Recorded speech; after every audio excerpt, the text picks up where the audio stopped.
c'est l'invité quoi de neuf. Avant de commencer l'émission, déjà bienvenue à toutes et à tous ce soir pour une spéciale fin de saison, 2 heures de direct, rien que ça, avec nous tous. Et pour la dernière, on voulait un petit peu varier, il y aura des chroniques bien sûr, nos invités et aussi des petits jeux. Alors il n'y a rien à gagner, mais vous pourrez jouer avec nous pour le fun. Et aussi peut-être une surprise tout à l'heure, mais j'en dis pas plus. Allez, c'est parti. Nous sommes avec Philou de l'Enceinte Festival. Bonsoir Philou. Bonsoir. Bienvenue sur Happiness, merci d'être là. Merci à vous pour l'accueil.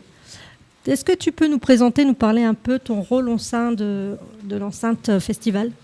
Mon rôle, il est assez polyvalent. En fait, je m'occupe depuis 2020. Donc je suis président de l'association et il s'agit surtout d'encadrer toute l'équipe qui bosse sur le festival et sur nos autres projets. Donc j'ai plutôt un rôle de manager en fait, si on peut le réduire à ça. Et c'est déjà super prenant, donc c'est pas mal. Mais du coup, c'est quoi l'Enceinte Festival ? Est-ce que tu peux expliquer aux auditeurs, aux jeunes de mon âge ? Absolument. Alors l'Enceinte Festival, c'est déjà c'est un festival qui est porté par une équipe de bénévoles, donc hyper important de le mentionner, surtout en ce moment. Donc un festival de musique qui se déroule à Pierrefonds, donc sur 3 jours cette année, les 3, 4 et 5 juillet 2026, parce qu'on est en 2026. Il paraît, oui.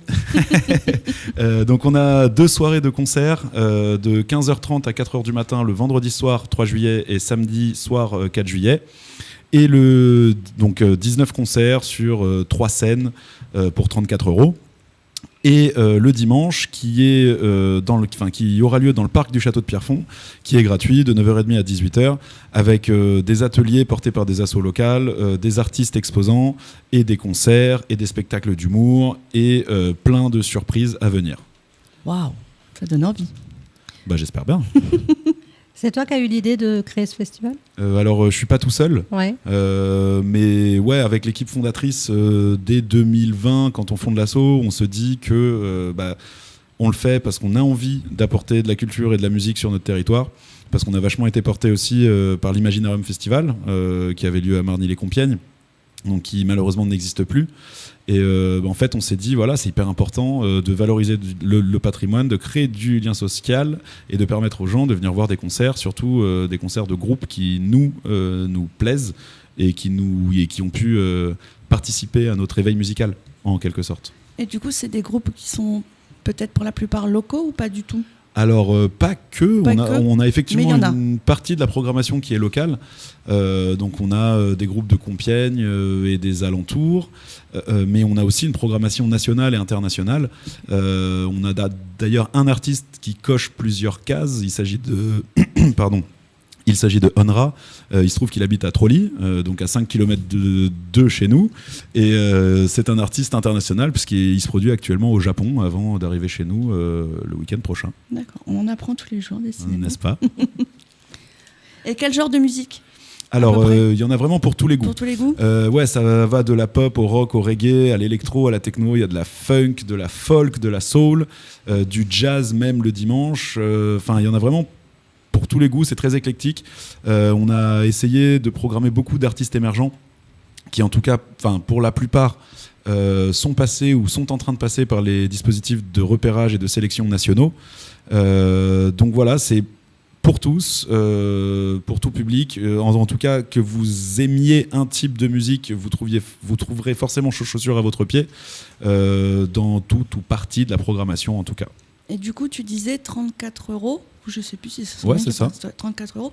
Ça donne un droit d'entrée sur les 2 jours ou c'est 34 € une journée ? C'est 34 € pour le pass 2 jours. Pour le pass 2 jours. Et alors attention, pour nos auditeurs, le tarif de 34 € pour pass 2 jours, il tient jusqu'au 1er juillet. Après ça, on passe à 41 pour pass 2 jours. Et sinon, le pass jour s'achète aujourd'hui à 25 €. Il sera à 28 € sur place.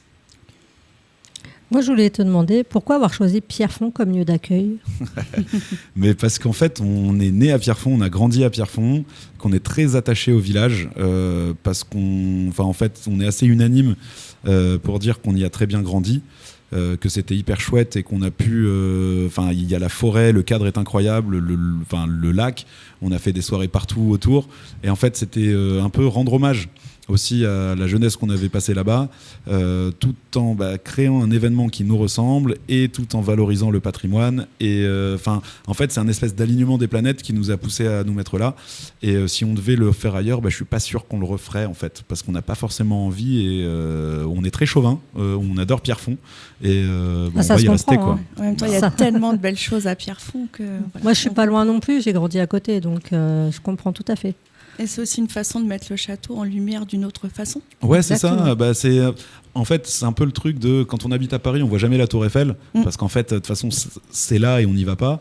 Nous, on a un peu le même rapport au château, c'est qu'à part l'avoir visité quand on était gamin, parce que l'école, elle nous y emmenait. Et ça saoulait parce que toutes les sorties de fin d'année scolaire, c'était au château de Pierrefonds. Ouais, et donc forcément, on a un regard un peu biaisé. Ça veut dire que, alors, il est majestueux, il est là, il trône, mais on n'a pas forcément l'occasion d'aller à l'intérieur, ni même de faire le tour des remparts. Et on trouvait que c'était l'occasion parfaite en fait. Ouais, puis au fur et à mesure, en grandissant, on découvre les bâtiments d'une autre façon. C'est vrai que des fois, quand on est ado, c'est parce qu'il est vieille pierre, quoi. Ouais, et c'est après, ça. En grandissant, on se dit c'est quand même en fait, pas mal. C'est quand même incroyable. Hein, d'avoir ces trésors-là juste à côté de chez nous, en fait. Ce serait dommage de ne pas l'exploiter, effectivement. Mais après, en grandissant, c'est normal aussi que notre image, elle change, parce que le château change aussi malgré tout. Hein. Oui, il se modernise et il y a plein de choses qui sont proposées maintenant. Il revit vraiment depuis quelques années et tant mieux. Mais pendant un temps, c'est vrai qu'à part visiter, ouais, c'est ça. Mais en soi, maintenant, il y a plein d'animations. C'est super sympa, en fait. Et ça me permet de rebondir. Effectivement, leur programmation culturelle est très riche. Ils accueillent... on n'est pas le seul festival qui est accueilli au Château de Pierrefonds. On a aussi le Festival des Forêts. Et puis ils ont plein d'événements tout au long de l'année en fonction du marronnier. Je sais que par exemple ils avaient fait toute une exposition concernant Noël, enfin pendant la période en tout cas, et toute la réflexion qu'il y avait autour sur nos changements par rapport aux habitudes de consommation, la pollution, etc. Enfin bref, c'est en tout cas un endroit qui permet beaucoup de choses. Ouais. Et on est très content. C'est quand le passé rencontre le présent. Exactement. Et ça fait de très belles rencontres. Exactement. Bon, on arrête de faire de la pub pour le Château de Pierrefonds. On va reparler de l'enceinte festival quand même. L'enceinte festival qui est à Pierrefonds ce week-end. Absolument. Et du coup, on a perdu nos questions. On était parti dans la magie dans de la grande discussion. Et puis, quelles sont les nouveautés pour cette année par rapport à l'année précédente ? Alors, plusieurs nouveautés. Déjà, le fait qu'on passe sur un format 3 jours. L'année dernière, on était sur 2. Cette année, on a voulu faire un peu plus grand, donc sur 3 jours, sachant qu'en fait, le format change pas énormément. L'année dernière, on avait le Festival Off qui avait lieu le samedi en journée. Cette année, on bascule ce Festival Off le dimanche. C'est aussi une question de repos des bénévoles parce que enchaîner 2 événements la même journée, c'est compliqué en termes de fatigue. On a aussi la présence d'un chapiteau cette année, donc d'une 3e scène, pour faire la fête de nuit de manière un peu plus responsable et un peu plus de manière cocon. Cette année aussi, une des nouveautés qu'on a essayé de mettre en place, c'était les points de vente physiques. Donc on a plusieurs partenaires sur Compiègne et le Compiègnois en général qui vendent nos billets. Donc guettez les affiches place en vente ici pour les trouver. Voilà pour les nouveautés. Et pour les artistes, comment vous les choisissez ? Alors, concernant les artistes, on a un programmateur donc, qui s'appelle Edgar, qui a longtemps été booker et programmateur et chargé de prod. Aujourd'hui, il est chargé de prod à la Cité internationale de la langue française. Donc, c'est un secteur qu'il connaît bien. Donc, on a plusieurs contacts de gens qu'il contacte si un artiste nous intéresse ou pas. Ensuite, il propose aussi, quand il a un doute, à l'équipe ce qu'on en pense, quelle esthétique musicale on préfère. Et il essaye d'arranger tout ça pour construire une prog un peu cohérente. Et en tout cas, cette année, je trouve que c'est très cohérent parce qu'il y a vraiment de la progression, que ce soit le vendredi ou le samedi. Vendredi, on est plutôt connoté un peu danse, funk et grosse basse.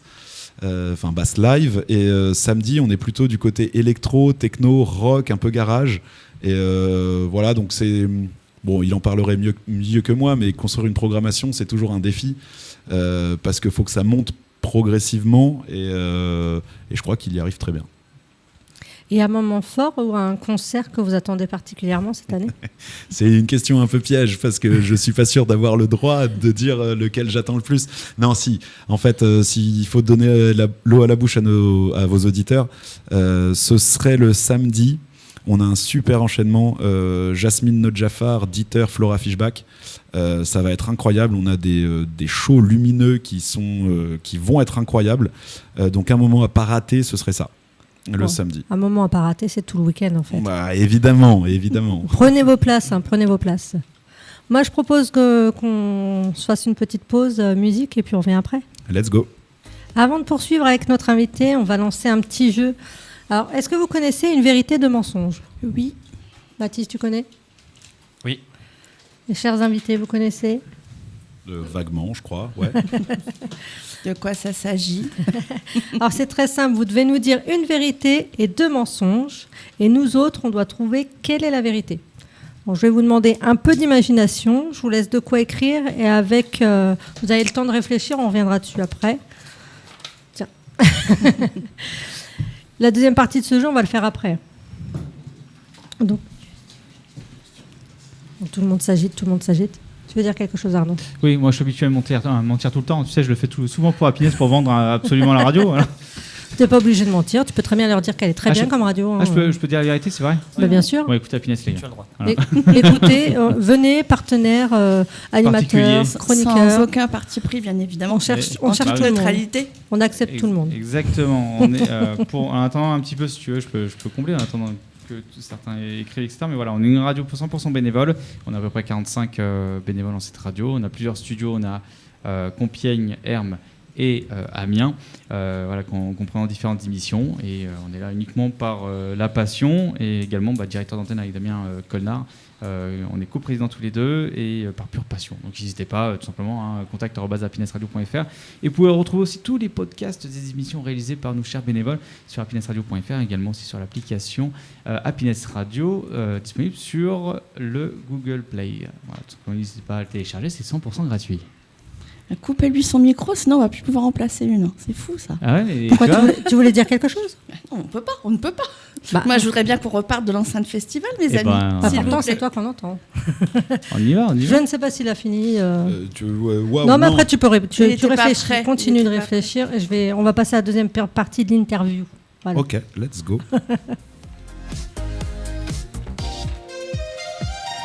Toute l'actu dans le Compiègnois, c'est avec Sandrine et Aurélie tous les lundis de 18h à 19h dans Quoi de Neuf Compiègne sur Happiness. C'est l'invité Quoi de Neuf. Nous sommes de retour avec Philou de l'enceinte festival de Pierrefonds pour ce week-end. Combien de temps faut-il pour organiser un festival comme celui-ci ? Il faut beaucoup de temps. On est dessus depuis, je vais dire, le mois de septembre de l'année dernière, donc quasiment une année complète.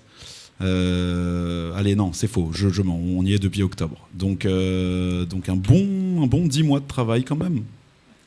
Un bon 10 mois de travail, ouais. Et je vais me permettre de poser une question.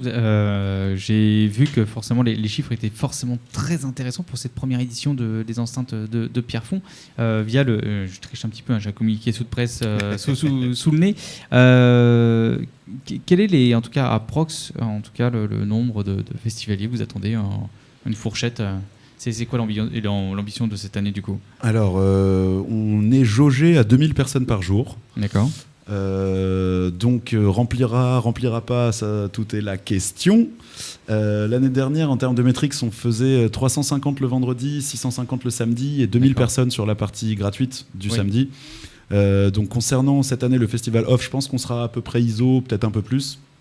Et l'enjeu, il est surtout dans la fréquentation du festival payant le vendredi et samedi soir. Oui, bien sûr, les enjeux sont plus importants ces jours-là. Autre question, je me permets rapidement, après ce sera la dernière, je te laisserai enchaîner. Non mais t'inquiète, ça ne me dérange pas. Quelles sont les influences où vous êtes inspiré pour faire ce festival-là, sur quelle base vous êtes coordonné justement, et d'autant plus comment vous faites pour trouver les artistes en question qui vous séduisent le plus? Est-ce que vous avez un tremplin? Est-ce que vous sélectionnez, vous prenez contact les personnes directement comme ça? Comment vous procédez? Alors, il y a plusieurs questions dans la question. Déjà, où est-ce qu'on s'inspire ? Ça, on est tous portés par l'amour des festivals depuis qu'on a 14 ans, depuis qu'on a découvert les festivals. Moi, personnellement, j'ai découvert par la Fête de l'Humanité. Et ça, du coup, ça c'est le premier projet vraiment qui se concrétise, celui-ci. Ouais, c'est ça. Ouais. C'est ça. Et en fait, on a eu beaucoup d'inspiration. Je peux citer l'Imaginarium Festival, oui, bien sûr, ouais. qui était à Compiègne, dont on a particulièrement apprécié la dimension humaine. Il y en a d'autres, comme la Douve Blanche, dont c'est le dernier festival cette année, qui tombe aussi ce même week-end au château d'Aigreville dans le 77.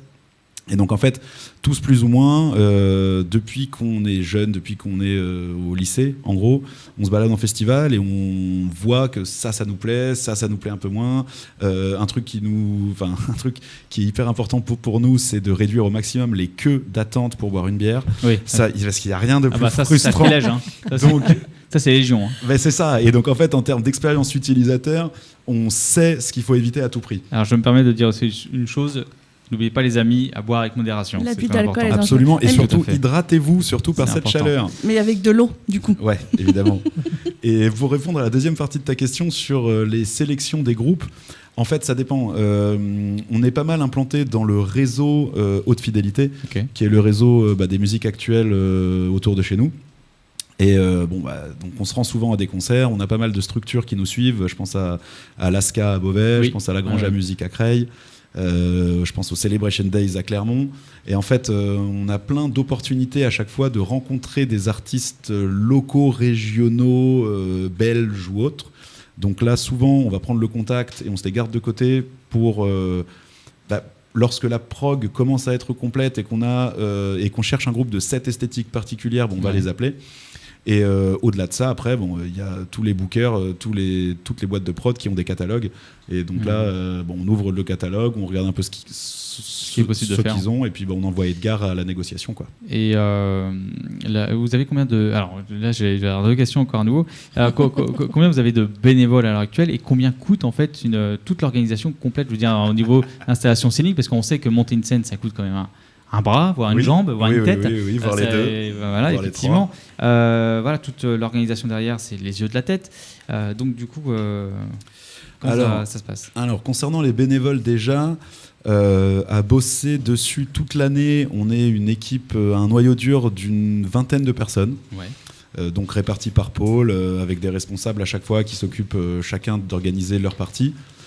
Sur l'exploitation du festival, là, on arrive à quasiment 130 bénévoles inscrits. C'est énorme déjà. C'est pas mal. Hein. C'est pas mal. C'est assez conséquent quand même, parce qu'il y a quand même. Voilà, on a parlé justement, on était au Barwing Rock durant tout ce week-end du vendredi hier du coup.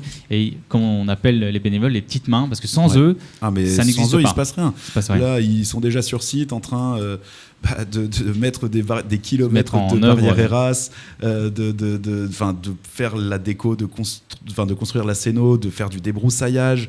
Ce soir, ils vont même couper un arbre parce qu'on a un arbre qui est tombé à cause de la tempête.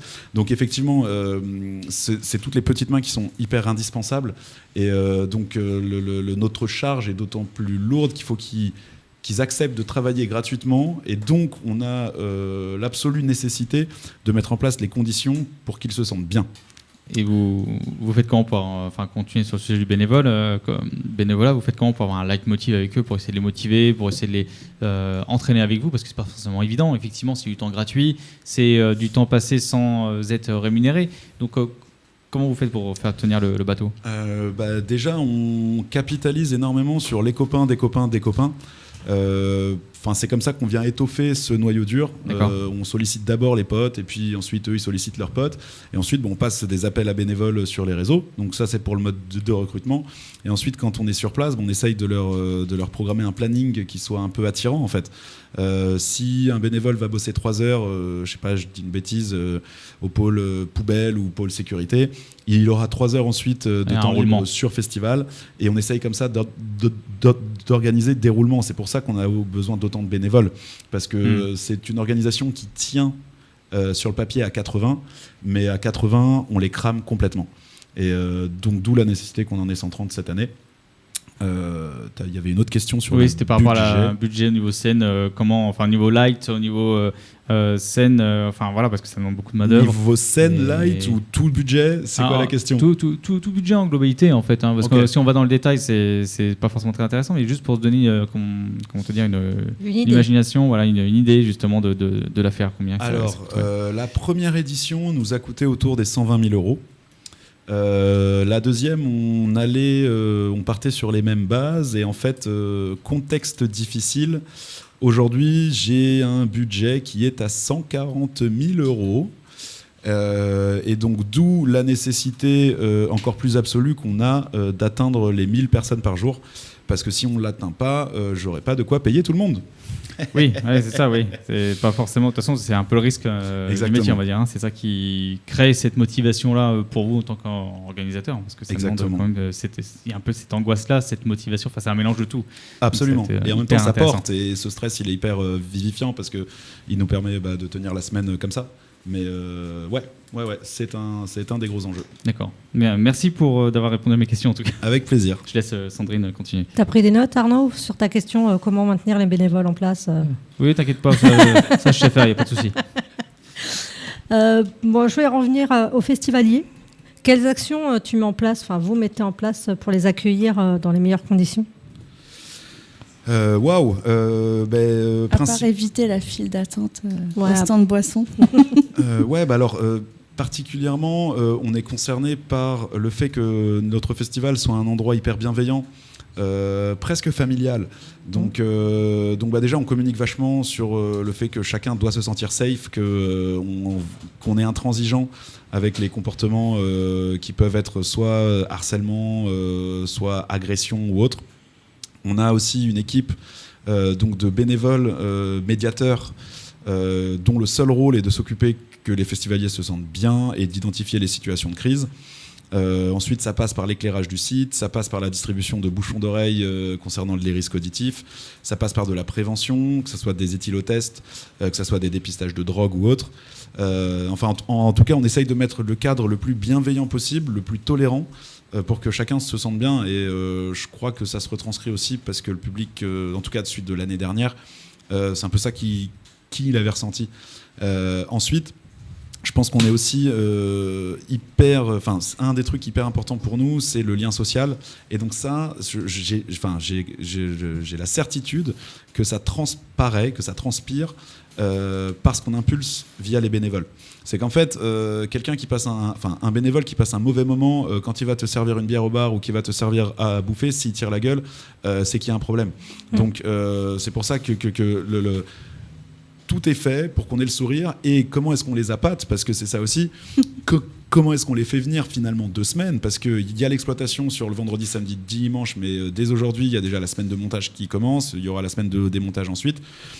En fait, notre argument de vente principal, c'est venez faire une colo de 2 semaines, ça va être trop bien. Et en fait, on a des bénévoles qui s'occupent de la nourriture, donc on a prévu un budget pour nourrir tous les bénévoles et tous les artistes et tous les festivaliers. Donc ils n'ont rien à dépenser, donc ils viennent, on est en colo, on passe 2 semaines trop bien, on repart, on est tous copains et c'est vraiment une aventure humaine exceptionnelle, quoi. Donc pour terminer, rappelle-nous combien de groupes du coup? Alors sur les 3 jours, il y a 22 concerts. Si on considère que le vendredi samedi, on est à 19 concerts pour 34 €. C'est carrément donné, donc prenez vos places sur l'enceinte.fr. Voilà, j'allais le préciser justement. Donc, merci à toi, Philou, d'être venu, d'avoir répondu présent à notre invitation.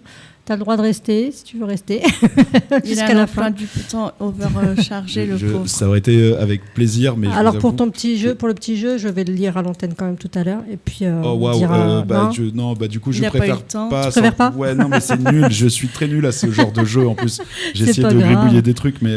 C'est pas grave, on te réinvitera hors préparatif. Avec plaisir. Oui, tout à fait. On va débriefer après. Je reviendrai avec grand plaisir pour débriefer. À la rentrée. Et faire ce le sera point dans nos premiers invités. Merci beaucoup. Avec grand plaisir. Merci à toi et puis on se retrouve vendredi.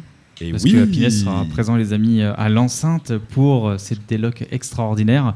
Et puis on va faire en plus la capta, donc ça va être cool. Capta et rediff, si je ne dis pas de bêtises, en direct. Ce sera tout à fait, oui, en direct, pardon, sur nos 2 antennes, Amiens et également Beauvais. Et on va prendre un grand plaisir de faire ça. Et puis, en plus, avec les interviews des artistes. Ouais, on vous prépare un stand. Mais aux parfait. petits oignons, je ne Ouais. m'inquiète pas un instant. J'ai confiance. Merci pour tout. Merci.